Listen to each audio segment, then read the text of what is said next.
Ben Coleman, your anchor host for Florida Aviation Network, a project of the National Aviation Safety Foundation, and we're coming to you live and clear here at beautiful Lakeland, Florida. And this is a little bit of a remote shoot that's different than our studio shoots. And the purpose of the Florida Aviation Network, of course, is aviation safety. That's where we got our start, and that's where we're going to finish, if we ever finish. But we have volunteers all over the state, actually all over the nation, and in some cases the world, that help us bring these presentations to you. And again, the purpose is sharing the information about aviation and, of course, safety. Today's no different. However, the little twist of it is tying in the organizations that help promote aviation, and primarily general aviation. But general aviation is, for the most part, you can call it aerospace. The industry is really, really wide, and it's changing daily. But today we have a guest here that's going to share with us some information that you don't know yet. But when you learn it, you're going to say, well, that makes perfect sense. Now we see how the two organizations, being Sentimental Journey, the Fly-In, and Sun-N-Fun, International Expo and Fly-In, how it started and how they morphed sometimes together and morphed sometimes apart. But we're here to morph them together again because of the importance of youth education and the importance of aviation as a staple to our industry, and the industry of people and the industry of the world. So today, and I think what we're going to have, Bob Nocero is our cameraman today, and he came all the way from Winter Springs to help us do this. And we're here at the Grassland Country Club, and this is provided to us by our guest today, who lives here at Grasslands. But this is our guest is Mr. Cal Arter Sr. Cal. Nice to be here. It's nice to have you here. Upright, you're able to breathe and walk and take nourishment. And Cal, we've known each other for a number of years. And it would be a spoof if I tried to play ignorant or stupid, but we have mutual dirt on each other. So this is good to know right from the beginning. Absolutely.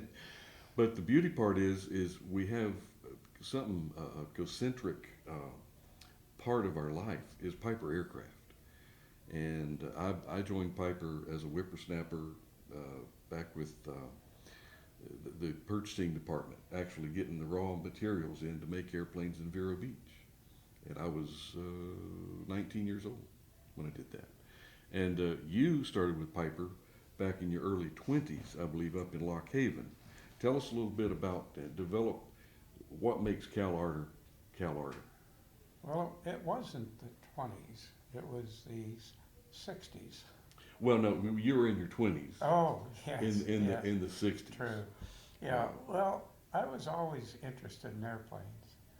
And Bill Piper used to say to my mother, your son's going to get involved in aviation because I see him out on the golf course, and all he does every time an airplane goes overhead, he looks up at it. And he said, he'll get involved in aviation sometime. And surely enough I did. I went to Embry-Riddle and graduated. That was in Miami. Mm-hmm.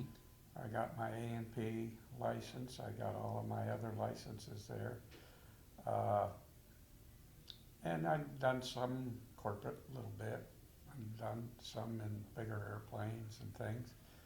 And they needed a test pilot, and one of the test pilots that I knew, because I always hung around the airport when I was around. Never bothered with the girls. The airplanes were more important. So he recommended that they take a look at me. They did.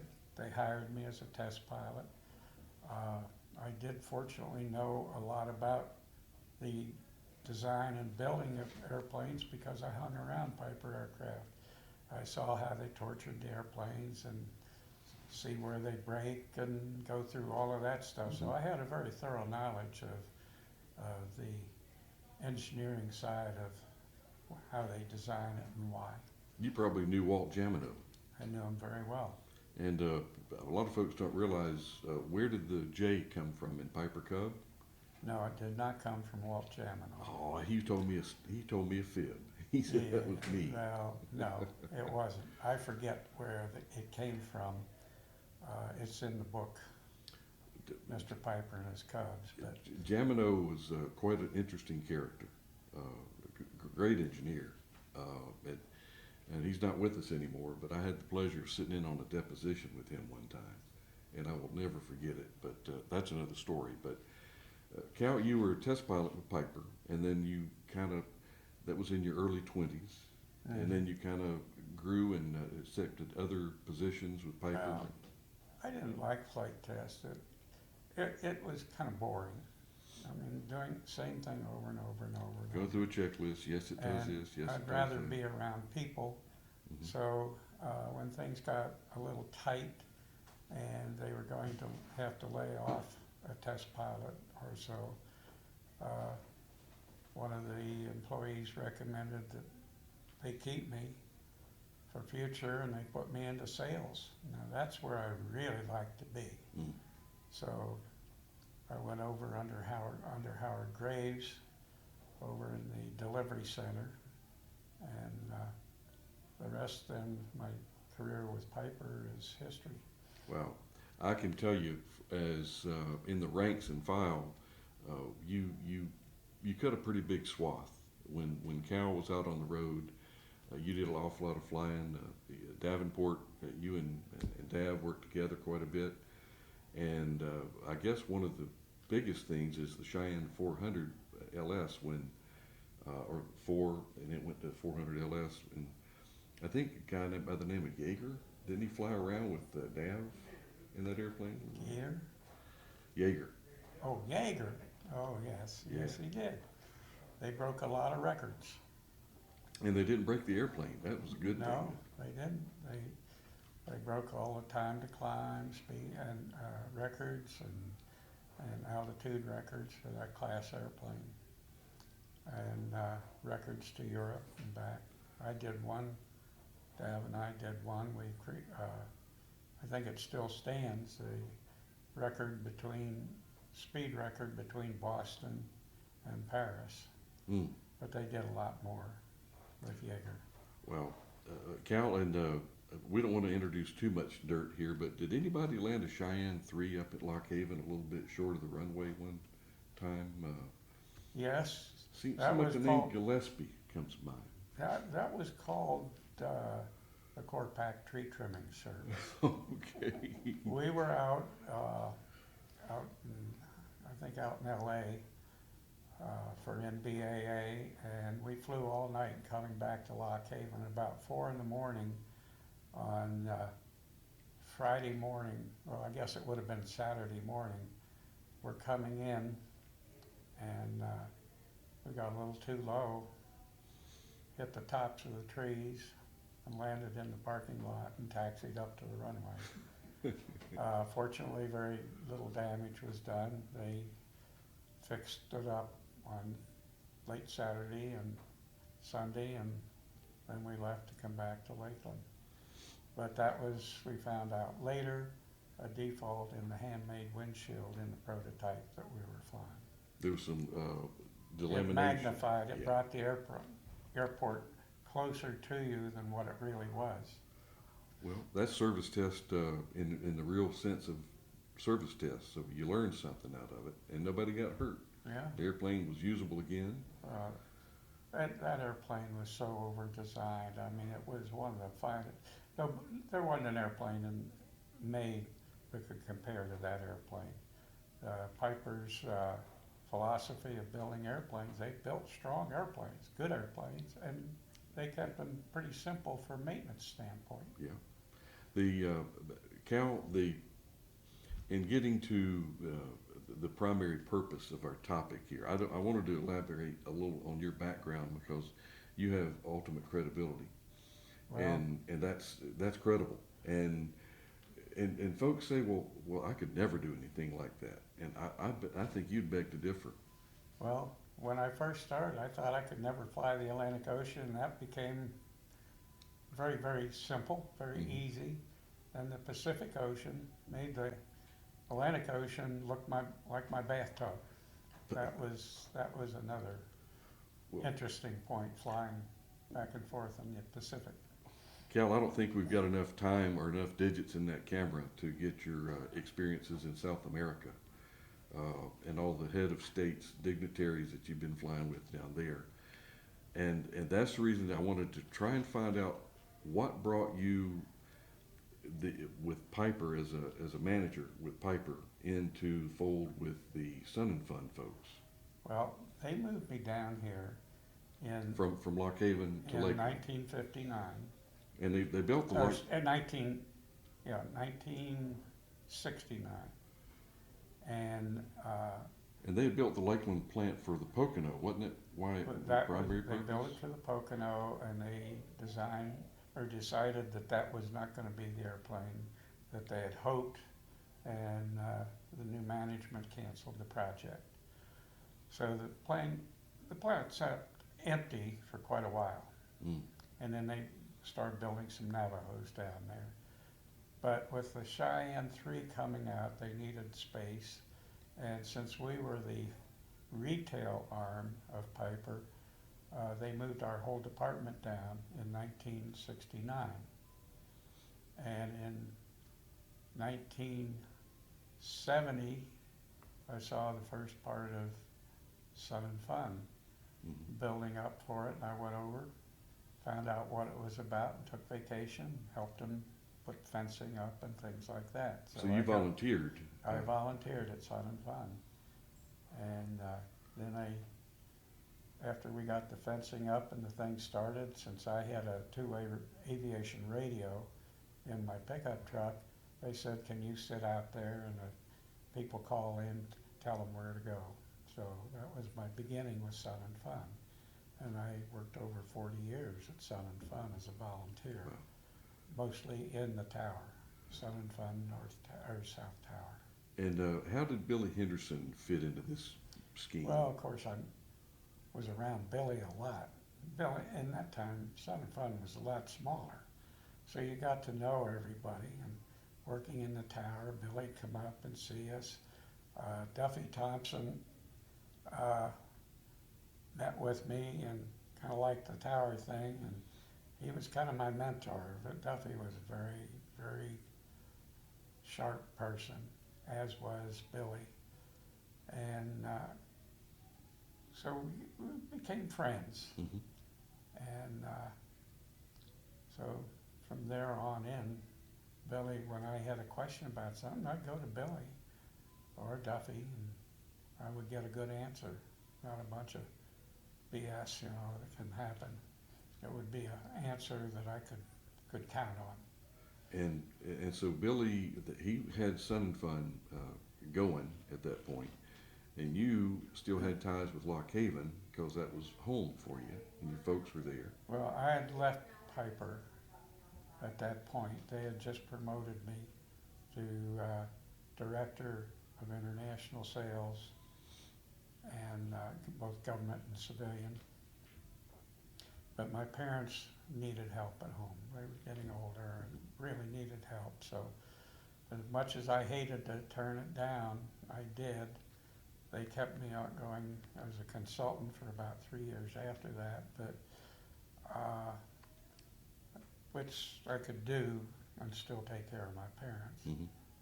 But when I got to Lock Haven in '84, I always had lunch with the editor of the newspaper, and he's talking about this new fly-in coming to Lock Haven.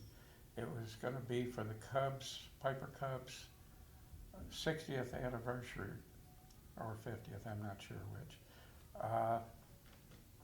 And they were going to have two, one to practice and one for the big one. The idea is they would have Ferris wheels and carnivals, rides, and all kinds of stuff like that. And I said, you can't do that. People that come to a fly-in, they don't want that stuff around. They want to just have airplane stuff around. And so they said, well, you have experience with Sun-N-Fun, why don't you help us out?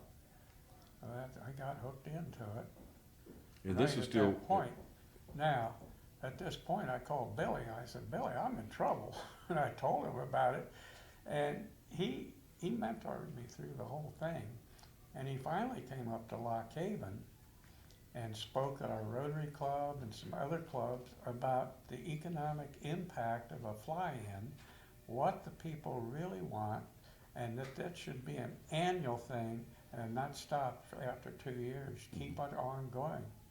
And this is still while Piper, it was headquartered in Lock Haven. Piper was still there, but they had just pulled out that year in '84. Okay, and then the blue building was Vacant, sat vacant.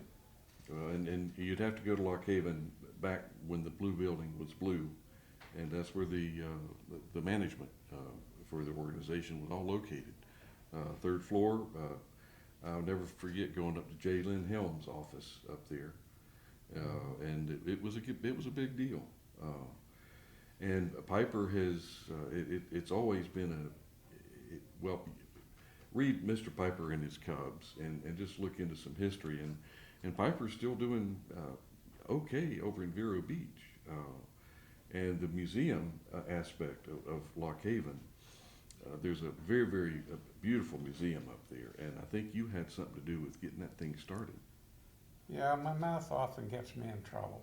I've heard that, Cal. And we had the first fly-in, and Stu Ram brought his farm tractor up, or tractor trailer, and on it he had a big sign, "Welcome J3 Fly-In."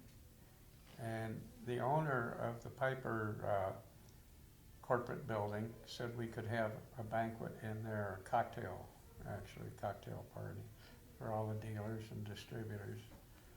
And I saw that truck out there, and I said, "Oh, by the way, we're going to have a museum, Piper Museum here too." Well, that scared a lot of people, and finally the state of Pennsylvania came in with a tractor trailer for us. And then I bought a bigger trailer, and a big Stuart Millar, who was then owner of Piper, bought a Mack tractor for us, and we went through quite a bit. But that was the beginning there. And Billy Henderson with Sun-N-Fun had wrapped his arms around you at that point. And what Yes. did Piper have anything going back and forth? I mean, what was the tie-in between Piper and Lock Haven and Sentimental Journey, which has evolved with Sentimental Journey, and Sun-N-Fun? What's the relationship there? I think it was my relationship with Billy and Duffy and some of the other people. And of course my relationship with Piper. Because Piper Billy offered some of his volunteers that would like to come and help me with this fly-in.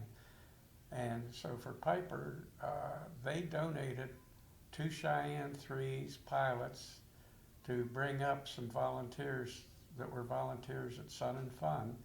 Adele Henderson was one, Duffy Thompson's wife was the other, and I don't remember all of the others, but there was at least 12 volunteers from Piper that came up for 2 years that Piper donated the airplane. So that was kind of how it worked. So really gave you a shot in the arm. Oh, Sun-N-Fun, without Sun-N-Fun, I don't know what I would have done.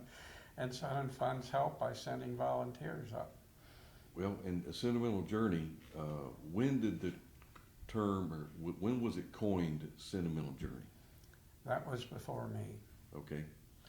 That was by Ray Knoll, who was an advocate for it.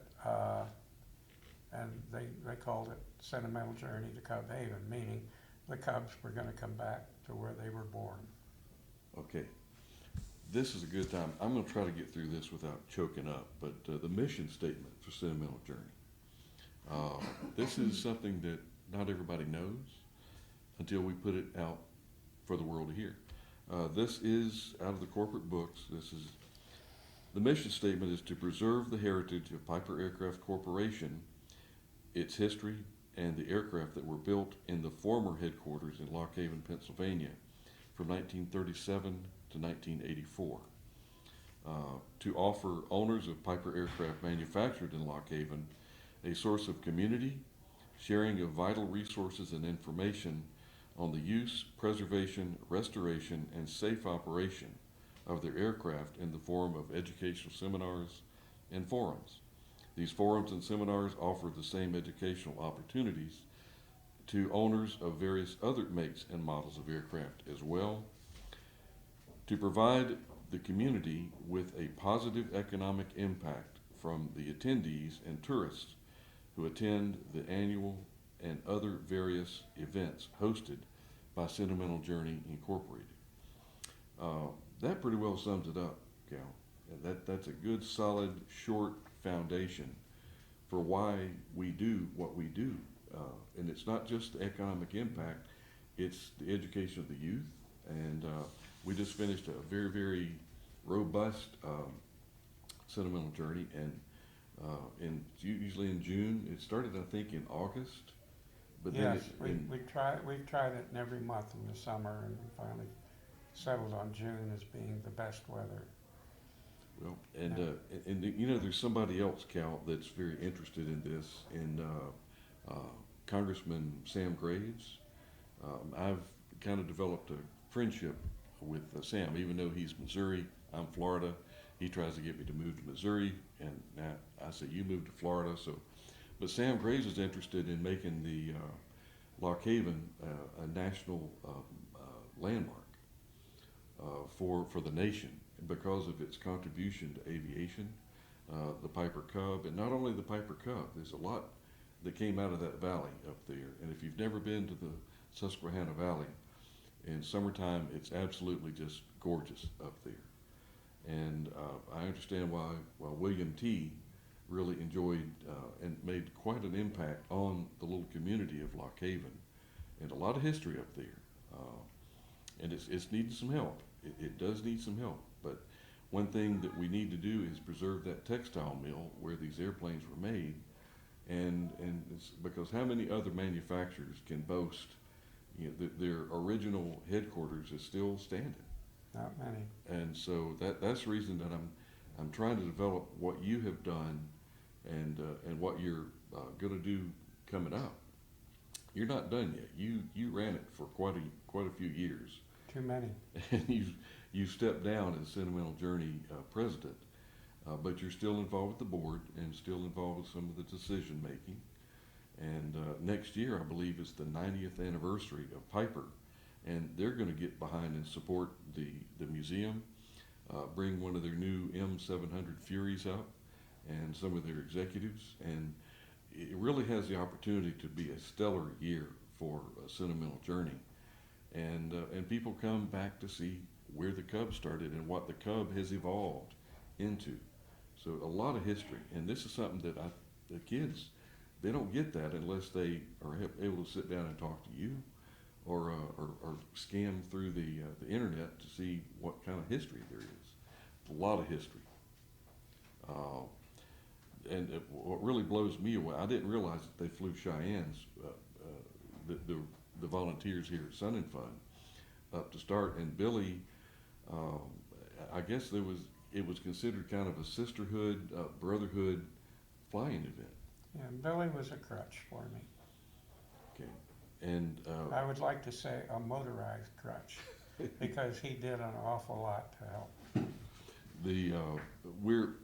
We really need to just really jump into what the two organizations can do to help each other again.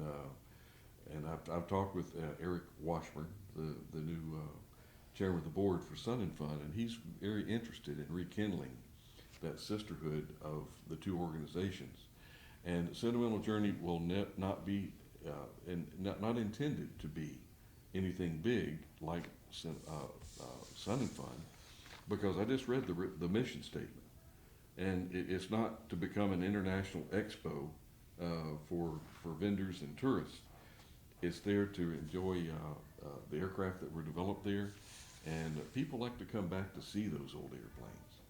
And there's contests, there's judging, there's it's kind of after hours, it's kind of a big fair after the fly-in is over, and there's a lot of kid activities, and it's really a lot of fun to be up there. And Sentimental Journey the Fly-In, not to be confused with the B-17 that flies around. Because I mentioned that to somebody about, oh, Sentimental, yeah, I saw a Sentimental Journey in Texas one year. No, the Fly-In Sentimental Journey. Oh, okay, now we understand. But Cal,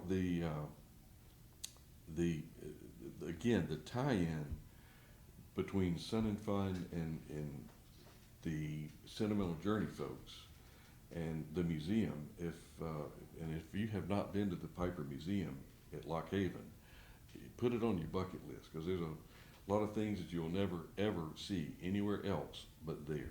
A lot of first of a kind and only airplanes that never made it into production in that museum. You get a little time in a papoose, don't you? Yeah, I sure did. People say papoose. What's a Piper papoose? Look it up. But Honeycomb, made of honeycomb plastic. Like I think it was a McDonnell design, and they were using it in some fighters. And we felt that maybe they could make it cheaper. It was strictly a two-place trainer, nothing else.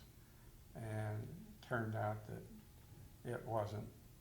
It was more expensive to make than the metal airplane. So that project was shelved, but we have that airplane there too. I've seen it. It's remarkable to see this. And actually the Tomahawk came from Lock Haven. And, Yes. of course, economics took its toll back in the 80s on all general aviation manufacturers, and Piper is no different. I was fortunate to have maintained my job there due to accident investigation, and that's what brought me to Lakeland. And it's again, our backgrounds are similar, but yours is far more vast and reaching. And again, when somebody said Cal Larder was doing this or that, it got people's ears to perk up, and because they knew it was real, and you didn't mess around. You got things done. Well, we didn't work 8-hour days. No. We worked because every one of us loved the company. The company was great. We couldn't have been treated better, and we treated the company accordingly. I mean, I've known times we worked 24 hours without stopping, and never gave it a second thought. No. We all loved our work. We loved the company. It's part of our life. When I was traveling international to Australia, New Zealand, and Japan, you can't fill out a time card. I mean, No. you're there for literally weeks on end, waving the flag and taking care of Piper business, and above all, looking out for Piper owners and operators, and our dealership and our distributors. Ansett treated us in Australia. We were golden down there, and there's still a lot of flying doctors that fly around, the Apaches, Navajos. It's remarkable about what impact Piper has had on the world, and I don't think they're finished. I think that there's a lot more they can do. Piper's right there. I mean, they're building the planes that are needed. They're building high-quality airplanes. They're the same great Piper that Piper's always been. And something I didn't realize, Cal, but they have integrated into manufacturing for other manufacturers, because they have all the digital, the high quality NICAD PIMCO, PIMCO, and it's industrial giant, and they're doing great. Well, it shows that they've got good people at the helm leading the company, because they've made some very, very wise decisions that are good for everybody. I mean, I can't say enough about how great Piper is, and the people that are running it, and the employees. And Cal, I know this is not a Piper commercial. No, It's not a Sun-N-Fun commercial. It's not a Sentimental Journey commercial, but it is a commercial for the importance of aviation, the challenge, the enjoyment, the downfall. I mean, it's every gamut of the human spectrum. yeah. And that's, I think, what I'm trying to advocate for the Florida Aviation Network.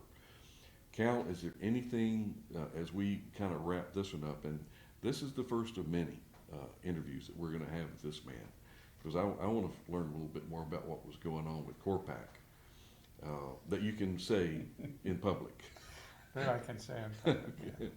But the Lock Haven, I want to learn about the Fallon Hotel, and there was a little bar there on the airport that was the destination. Yeah. If you made it, The Greystone. the Greystone.